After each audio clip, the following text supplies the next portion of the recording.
네, 안녕하세요 여러분들. 자, 지난 시간에 이어서 이번 시간은 프랑스 혁명에 대해서 공부할 겁니다. 자, 프랑스 혁명에 대해서 여러분들이 공부하기 전에 제가 말씀드린 사항이 있습니다. 프랑스 혁명은 다른 영국 혁명이라든지 미국 혁명에 비해서 외워야 될 양도 많고 굉장히 범위도 방대합니다. 그리고 굉장히 복잡하기도 하고요. 그래서 저는 이번 프랑스 혁명의 단계를 크게 두 개로 나뉘어서 설명을 할 예정입니다. 그래서 이번 시간을 통해서는 프랑스 혁명의 초기 과정까지, 그 다음에 그 다음 시간 같은 경우는 프랑스 혁명의 후기는 어떻게 이루어졌는지 알아볼 예정입니다. 그래서 오늘 배워야 될 거는 이제 프랑스 혁명이 왜 일어났는지, 그리고 어떻게 이루어졌는지에 대해서 알아보는 시간을 가져보겠습니다. 자, 한번 보겠습니다. 프랑스 혁명 한번 들어가 보시죠. 어렵게 생각하지 마세요. 우리가 지난 시간에 배웠던 혁명이 바로 미국 혁명이었을 겁니다. 자, 미국 혁명이 먼저였을까요? 프랑스 혁명이 먼저였을까요? 저번 시간에도 얘기했지만 미국 혁명이 프랑스 혁명보다 앞서 있습니다. 자, 제가 이 얘기를 왜 하냐면요, 이 미국 혁명, 지난 시간에 배웠던 이 미국 혁명 때문에 이 자유주의적인 사상, 인권에 대한 개념, 자유와 평등에 대한 개념들이 이 프랑스에도 물밀듯이 들어오게 돼요. 아, 인권이란 게 이런 거구나. 저기 새로운 대륙이었던 미국에서는 인권이란 개념이 싹트기 시작하는데, 자, 우리 프랑스도 변해야 되지 않을까? 라는 여러 가지의 사상적인 흐름들이 이미 변하고 있었다는 겁니다. 이런 흐름들이 결국 프랑스 혁명이 일어날 수밖에 없었다는 증거가 되겠죠. 자, 또 하나. 자, 프랑스 혁명이 왜 일어났냐? 첫 번째부터 알아볼게요. 바로 뭐의 모순? 구제도의 모순입니다. 자, 그럼 이 구제도의 모순이 뭔지부터 제가 설명해 드릴게요. 어렵게 생각하지 마세요. 당시에 여러분들 프랑스에서는 신분이 크게 세 가지 신분으로 나뉘어져 있었습니다. 크게 가장 위쪽에 있는 신분을 예를 들어서 제가 그림 설명을 드릴 텐데 잠깐만 보세요. 제가 그림을 잘 못 그리지만 이 정도로 정리가 될 수 있을 것 같아요. 이 정도예요. 자, 제일 위에 있는 신분들을 제1신분이라고 했습니다. 1신분.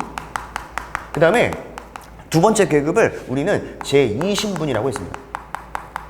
그 다음에 가장 밑에 있는 신분을 가리켜서 우리는 뭐가 된다? 제3신분이라고 불렸습니다. 이렇게 프랑스는요, 이 계급 구조의 형태가 크게 세 가지로 나뉘어질 수가 있었다는 거죠. 특히 제1신분 같은 경우는 귀족들이나 성직자들, 2신분들 역시 일부 부르주아 세력들이나 귀족 세력들을 의미하고요. 나머지 3신분들은 대다수가 농민들이었습니다. 네. 자, 그러면 압도적인 비율은 3신분이었어요. 근데 웃기는 건 바로 여기서부터입니다. 자, 1신분과 2신분을 합쳐서 전체 프랑스 인구 대비 2%밖에 안 됐어요. 거의 한 50만 정도밖에 안 됐다고 보시면 돼요. 근데 나머지 제3신분이 프랑스 인구의 거의 98%를 차지하고 있었음에도 불구하고 이들이 갖고 있는 재산이라든지 토지라든지 이런 크기는 말도 안 되게 뒤처졌다는 얘기죠. 그 정도로 이 신분 사회가 그만큼 엄청나게 많은 모순성을 띠고 있었다는 것을 의미하고 있었습니다. 또 하나 제가 말씀드리자면 1신분과 2신분 같은 경우는 세금도 낼 필요가 없었어요. 우리는 이걸 뭐라고 하냐면 면세특권이라고 해요. 그리고 세금도 내지 않음과 동시에 그들이 갖고 있었던 토지도 컸을까 작았을까 굉장히 많았던 거야. 반면에 제3신분 같은 경우는 세금은 세금대로 내고 토지도 갖고 있지 않고 일이란 일은 다 하고 있는 거예요. 얼마나 모순적입니까? 그렇죠? 자, 이런 상황을 가리켜서 우리는 뭐의 모순? 구제도의 모순이라고 합니다. 이 구제도의 모순을 유명한 고유 명사격으로 프랑스어로 앙시엥 레짐이라고도 합니다. 알아두시면 좋으니까 굳이 쓰진 않을게요. 좋습니다. 자, 그러면 이 구제도의 모순에 대해서 알아볼게요. 도대체 어떤 모순이 있었냐? 여기서 말한 구제도는 이 신분제를 이야기합니다. 자, 첫 번째, 소수의 누구 계급은 특권을 갖고 있었다. 그럼 느낌 잡았죠? 3신분이겠어요? 1, 2신분이겠어요? 그렇죠? 제 1신분이나 2신분 같은 경우는 어떻습니까? 특권을 갖고 있었고, 이 특권이란 게 뭐야? 더 이상의 세금을 내지 않는다는 거죠. 얘들은 세금도 내고 있지 않고 있어요. 네, 이런 특권을 갖고 있습니다.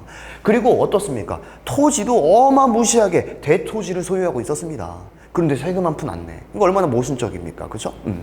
근데 다수의 이제 누구예요? 압도적인 비율을 차지하고 있던 제3신분 같은 경우는 어떻습니까, 여러분들? 막대한 세금을 부담하고 있었고 이들이 가지고 있었던 뭐 경작권이라든지 토지의 크기도 굉장히 적었다는 거죠.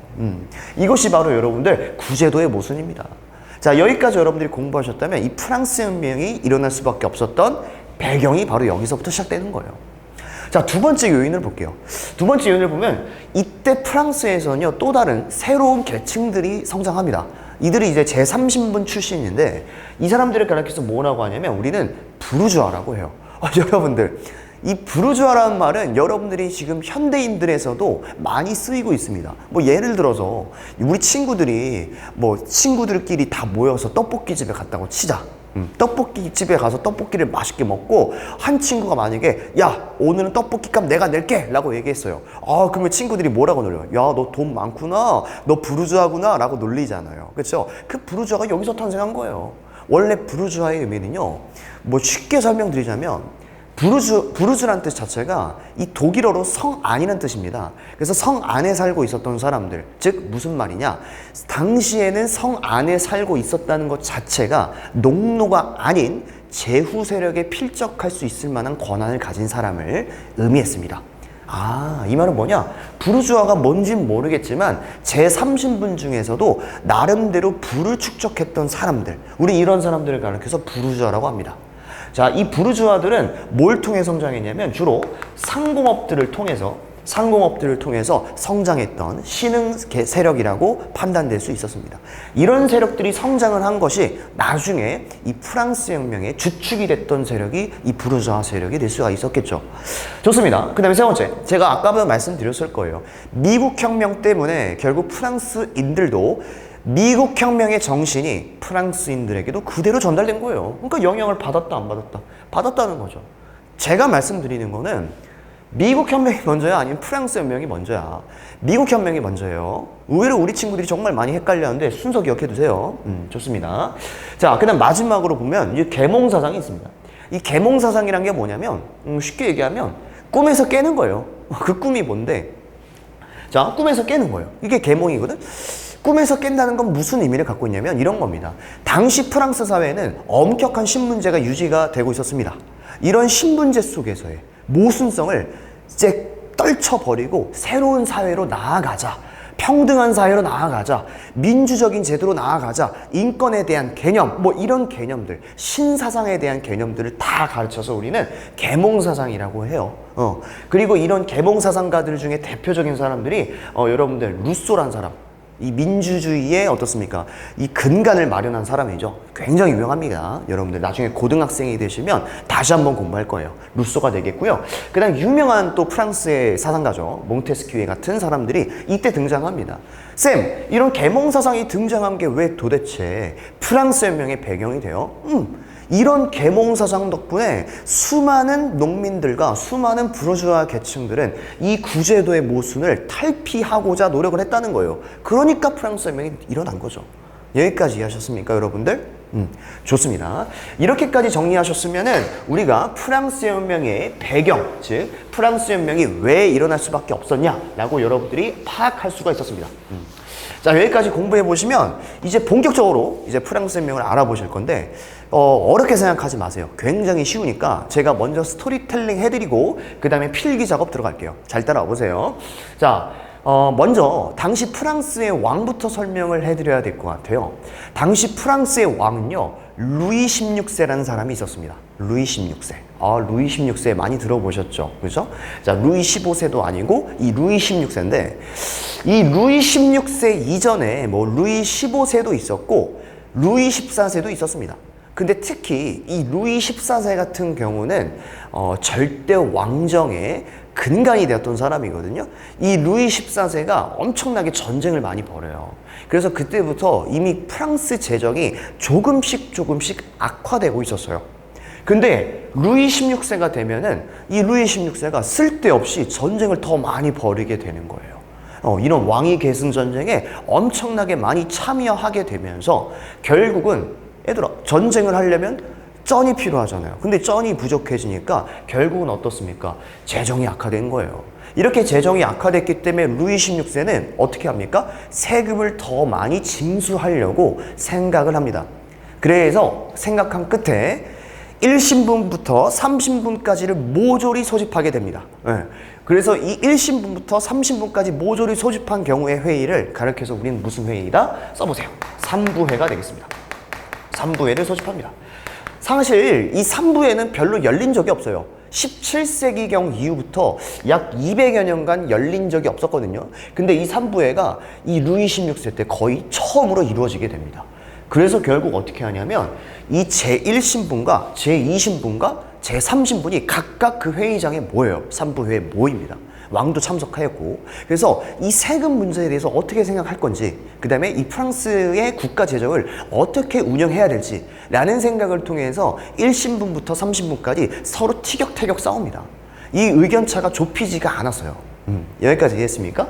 그 결과 결국 어떻게 되냐면요, 이 제3신분과 제1신분과 2신분은 서로 같은 편이었고 제3신분만 왕따를 당하게 되는 거야. 그래가지고 이 제3신분이 불만이 엄청나게 많았습니다.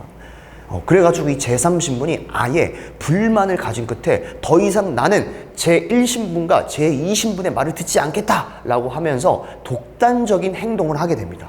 이 시대부터를 우린 바로 뭐라고 한다? 이 국민의회라고 하는 거예요. 느낌 잡았죠? 그럼 여러분들 이제부터 본격적으로 판서 위주로 갈 건데 잘 따라와 보세요. 자, 국민의회 가기 전에, 그럼 여러분들 굳이 필기하자면 국민의회 가기 전에 자, 무슨 회가 소집됐다는 거예요? 이렇게 가볼게요. 이미 3부회가 소집된 거예요. 3부회가 소집이 된 거고, 이 3부회 과정에서 제1신분과 2신분만 편먹고 제3신분을 고립시키니까 결국 제3신분이 어떻습니까? 불만이 커졌겠죠. 불만이 커질 수밖에 없었던 거예요. 이렇게 불만이 커지니까 결국 제3신분들이 구성이 돼서 하나의 정치 세력을 만듭니다. 이게 바로 뭡니까? 국민의회예요. 국민의회. 자, 이렇게 국민의회를 만드는데 이 국민의회를 만드는 장소가 굉장히 좀 특이합니다. 여러분도 한번 써보세요. 이 장소가 어디냐면 바로 테니스 코트입니다. 써보세요. 테니스 코트의 서약이 되겠습니다. 이 프랑스의 왕궁이 궁전이 이제 베르사유 궁전인데, 이 베르사유 궁전 안에 이 테니스 코트라는 곳이 있어서요. 여기서 수많은 제3신분들이 모여서 우리는 이 국민의회를 제1신분과 2신분이 우리를 알아주기 전까지는 절대로 그들과 타협하지 않겠다라는 약속을 한 게 바로 이 테니스 코트의 서약입니다. 테니스 코트의 서약은 국민의회에서 만들어졌다는 거 다시 한번 기억해 두세요. 어렵지 않습니다. 좋습니다. 이렇게 테니스 코트의 서약을 마련하고요. 그 다음에 이제 계속적으로 이 국민의회가 세력이 커지기 시작해요. 이 제3신분들이 수많은 농민들에게 막 선동을 하고 연설을 하고 여러 가지 어떻습니까? 과정을 통해서 농민들의 절대적인 지지를 받습니다. 그리고 그 결과로 제1신분과 제2신분이 이 국민의회 세력을 가만뒀겠어요? 가만두지 않았다는 겁니다. 루이 16세 국왕조차도 이 제3신분을 계속적으로 공격하니까 이 화가 난 민중들이 이 루이 16세에 대한 저항으로 당시 수많은 사상범과 정치범이 수감돼 있었던 바스티유 감옥을 습격합니다. 이때부터 혁명의 시작이 된 거죠. 이렇게 바스티유 감옥을 습격하자 루이 16세는 깜짝 놀랍니다. 그 순조롭던, 그 평화롭던 프랑스인들이 바스티유 감옥을 습격했다고? 라는 사실을 듣고 루이 16세는 이때부터 겁을 먹습니다. 자, 그리고 이 화가 난 민중들이 바스티유 감옥을 습격한 것과 동시에 이제 얼마 지나지 않아 드디어 무슨 선언문이 만들어지냐면 이 3신분을 주축으로 해서 인권 선언문이 만들어집니다. 이게 그 유명한 프랑스 인권 선언입니다. 아시겠습니까? 이 인권선언 역시 국민의회에서 이루어졌다는 사실 좀 기억해 두실게요. 알겠습니까? 이 인권선언에 대한 내용은 뭐 이런 겁니다. 제1조 1항에 보시면 모든 인간은 자유롭고 평등한 상태로 태어났다. 미국 현명의 영향을 좀 받았습니다. 그 다음에 저항권에 대한 논리도 들어가 있고, 그 다음에 여러분들 뭐 인권에 대한 개념은 당연한 것이고, 그 인권과 구별된 여러 가지의 첨부 인권 사상들이 다 들어가 있는 게 이 인권선언이 되겠습니다. 나중에 시간 되시면 인권선언에 대한 내용을 교과서를 통해서 여러분들이 한 번쯤은 확인해 보시면 좋을 것 같아요. 좋습니다. 이렇게 국민의회는 인권선언을 발표함에 따라 결국 어떻습니까? 점차 세력이 커지게 되고요. 그 뒤에 이 제3신분들이 또 분열을 하게 돼요. 분열하게 되는 과정에서 이 국민의회를 이제 폐지를 시켜버리고 새로운 세력들이 만들어지게 됩니다. 그게 바로 무슨 회의냐면 입법의회가 되겠습니다. 자, 따라해보세요. 무슨 법의회? 입법의회가 되겠습니다. 자, 그러면 입법의회의 특징에 대해서 알아볼게요. 입법의회는요, 어렵게 생각하지 마세요. 입법의회를 설명하기 전에 우리는 이 제3신분이 급진파랑 온건파로 나뉜다는 설명부터 제가 드릴 필요성이 있습니다. 그러면은 급진파와 온건파의 차이부터 제가 설명해 드릴게요. 온건파는요, 당시 프랑스 혁명의 주축 세력이긴 했지만 이 루이 16세를 어떻게 처리할 거냐에 대해서 온건파는 루이 16세를 죽이는 건 너무하다, 처형하는 건 너무하다, 루이 16세는 살려두자라는 게 이 혁명파의 대표적인 온건파의 세력이었습니다. 근데 반면에 급진파는 그러지 않았다는 거예요. 급진파는 루이 16세를 무조건 처형해야 된다라는 생각을 가진 게 이 급진파들의 생각이었습니다. 여기까지 이해했습니까? 아, 그럼 잘 보세요. 입법위에는 누가 등장한 거냐면 온건파가 득세했을 때였어요. 아, 우린 이런 온건파를 그때 당시 용어로 무슨 당이라고 하냐면 써보세요. 지롱드 당이라고 합니다. 지롱드 당. 가끔씩 학교에서 기출될 때가 있으니까 좀 어렵지만 한번 써보세요. 지롱드 당. 즉 지롱드 당이라는 것은 온건파를 의미하는 것입니다. 그럼 여러분들 생각해 보세요. 상식적으로. 자, 그럼 온건파가 집권했던 입법의회 시절에는 루이 16세를 처형시켰겠어요? 처형시키지 않았겠어요? 아직은 루이 16세를 처형시키진 않습니다. 그래서 어떻게 하냐면 이 루이 16세를 죽이진 않고 완전히 감금시킵니다. 그래서 시민들이 이 루이 16세를 감금시키고 감시하는 결과를 초래하게 돼요. 그래서 저는 이렇게 쓸게요. 루이 16세를 이제 감금하는 시대가 오는 거예요. 입법의회 시대부터는. 그래도 이때는 루이 16세가 살만했죠. 무서웠겠지만요. 그죠? 좋습니다. 이 정도로 여러분들이 기억을 해두시고, 그 다음에 이제 세 번째가 있는데 제가 또 한번 설명을 해드릴게요. 이렇게 혁명의 불길이 점차 커져가니까 이제 프랑스가 아닌 주변 이웃나라 국가들, 뭐 대표적으로 영국이나 뭐 프로이센이나 뭐 주변 오스트리아 국가들 같은 경우는 이 혁명의 불길을 굉장히 꺼려했습니다. 무슨 느낌인지 아시겠습니까? 지금 루이 16세가 이렇게 감금당하고 있는데 상식적으로 여러분들이 만약에 영국의 왕이에요, 뭐 프로이센의 국왕이에요, 예를 들어서 이런 기득권자들의 입장에서는 이 프랑스 혁명의 상황이 굉장히 불편했을 거라는 이야기죠. 그래서 이 프랑스 혁명의 열기를 막고자 오히려 이 이웃 국가들이 연합을 해서 프랑스를 압박하고 쳐들어오게 됩니다. 그러면서 이 전쟁이 펼쳐지는데요. 이런 전쟁을 가리켜서 우리는 뭐라고 하냐면 혁명전쟁이라고 합니다. 자, 써볼게요. 무슨 전쟁? 혁명전쟁입니다. 즉, 이 혁명전쟁이라는 것은 이렇게 필기하면 되겠네요. 결국 이 프랑스가 누구랑 싸우게 된 거예요? 대표적인 이웃 나라였던 뭐 오스트리아가 될 수도 있고 뭐 프로이센 정도가 될 수 있겠네요. 이런 여러 국가들과 같이 싸우게 된 거예요. 그 이유는 뭐다? 이 주변 국가 세력들은 프랑스 혁명의 여파를 막고 싶어 했던 거죠. 네. 이렇게 험악한 분위기를. 자, 이렇게 됐고요. 혁명전쟁은요, 진짜 기적적으로 프랑스가 막아냅니다. 네. 이런 연합군을 상대로 막아내요. 대단합니다. 자, 이 정도로 여러분들이 기억해 두시면 입법의회의 특징이 되겠습니다. 자, 그 다음에 이제 마지막으로 보시면 이제 국민공회가 있습니다. 국민공회. 자, 국민공회부터는 이야기가 완전 달라집니다. 어떻게 달라지는지 제가 설명해 드릴게요. 국민공회부터는 온건파가 집권하지 않습니다. 이제 누가 등장해요? 아, 급진파가 등장해요. 자, 급진파를요, 우린 좀 다른 말로 뭐라고도 하냐면, 써보세요. 자코뱅파라고 합니다. 뭐 자코뱅 당이라고도 하고요. 자, 당이라고 써볼게요. 이 자코뱅 당이 결국 급진파인데, 이 급진파가 완전하게 정권을 잡습니다. 그리고 이제 국민공회라고 이름을 고치기도 하고요. 그래서 우린 이 시대를 가리켜서 국민공회 시대라고 합니다. 알겠습니까, 여러분들? 좋습니다. 자, 이렇게 국민공회는 급진파 세력이 등장했고요. 결국 제가 말씀드리고 싶은 거는 급진파가 등장했으니까 당연히 루이 16세는 어떻게 됐겠어요? 그렇죠. 처형당할 수밖에 없는 거예요. 야, 이건 진짜 충격적이었습니다. 당시 프랑스 왕정에서 아무리 그래도 그렇지 이 루이 16세를 죽였다는 것은 당시 프랑스 사회에서는 큰 충격을 가져다 준 사건이죠. 이게 바로 국민공회에서 있었던 사건입니다. 여기까지 이해하셨습니까? 잘해주고 있습니다. 자, 루이 16세가 처형된 건 급진파니까 국민공회, 이 정도로 기억해 두시고, 그러면 이 급진파의 대장이 있었거든요. 이 급진파의 대장이 이제 기억해 두시면 좋은데 이 사람 이름을 또 써볼게요. 이 사람 이름이 좀 길어요. 여러분들 귀찮더라도 한번 써보세요. 이 사람이 바로 누구냐면 로베스피에르라는 사람이 있어요. 무슨 피에르? 로베스피에르라는 사람이 있었습니다. 자, 이 급진파의 대장이 로베스피에르라는 사람인데 이 사람이 국민공의 대장이 돼요. 근데 거기까지는 좋은데 이 사람이 또 엄격하게 굉장히 공포 정치를 또 실시하거든요. 거의 독재 정치 수준을 보여줘요. 그래서 이 사람이 했던 정치적인 방식에 대해서 공부하고 이번 시간 마치겠습니다. 자, 한번 보겠습니다. 로베스피에르는요, 도대체 어떤 정치를 했는지 여러분들이 한번 써주시기 바랍니다. 대표적으로는요, 먼저 공화정을 만듭니다.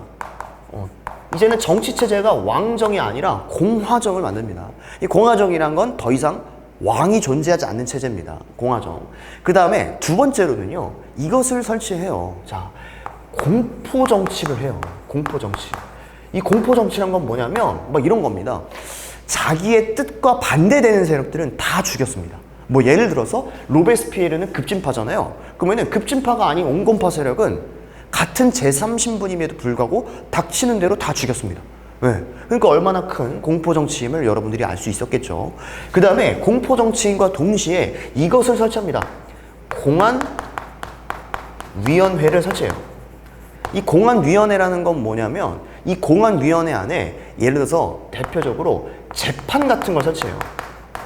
여러 재판들을 설치하는데 이 재판을 통해서 수많은 자기의 반대파들을 다 죽이거나 합법적으로 죽이거나 죄가 있는 사람이건 죄가 없는 사람이 다 죽입니다. 그러니까 얼마나 공포정치였겠습니까? 그죠, 여러분들? 자, 어쨌든 제가 말씀드리고 싶은 거는 시험에서는 이 로베스피에르가 급진파라는 사실, 그 다음에 로베스피에르가 설치했던 여러 가지 이런 동작들과 행위들은 저는 추천드려요. 로베스피에르는 공자가 몇 개가 있어요? 3공이에요. 그래서 저는 형당 때도 우리 친구들한테 항상 가르치는 게 3공으로 외우라고 해요. 그러면은 여러분들이 외우기 편하거든요, 그나마. 그래서 한번 생각을 해보세요. 로베스피에르는 공화정을 했고, 공포정치를 했고, 공포정치를 하기 위해서 공안위원회도 설치했다. 이 정도로 기억해 주시면은, 이 국민공에 대해서 다 끝난 겁니다. 엄밀히 말하면, 국민공의 공짜도 여기 들어가네. 그쵸? 이렇게 정리하시면 될 것 같아요. 여기까지가 바로 뭡니까? 오늘 배웠던 프랑스 혁명이 일어날 수밖에 없었던 배경과 그리고 그 배경과 더불어서 국민의회부터 국민공회까지의 전 과정을 알아봤습니다. 네, 이제 여러분들 마지막으로 문제풀이하고 이번 시간 맞춰보겠습니다. 자, 보겠습니다. 자, 첫 번째 문제입니다. 국민의회는 이 과목을 습격하고 인권선언문을 발표했대요. 자, 이 과목이 바로 무슨 과목이다? 써보자. 바스티유 바스티유 과목이겠죠? 죄송합니다. 바스티유 과목. 자, 이 정도로 정리하시면 되겠습니다. 여러분들이 한번 익혀보시라고 제가 문제를 낸 겁니다. 기본적인 문제니까 기억해 두시고. 자, 그 다음에 이제 두 번째 문제 한번 가보겠습니다. 두 번째, 프랑스 혁명에 대한 무슨 설명? 배경에 대한 설명입니다. 배경이라는 거는 프랑스 혁명의 이전에 있었던 사건을 얘기합니다. 자, 보겠습니다. 1번. 미국 혁명의 영향을 받아서 자유와 인권에 대한 개념이 생겨나기 시작했다. 미국 혁명이 먼저 일어났고 거기에 영향을 줬다. 이거 맞는 이야기죠.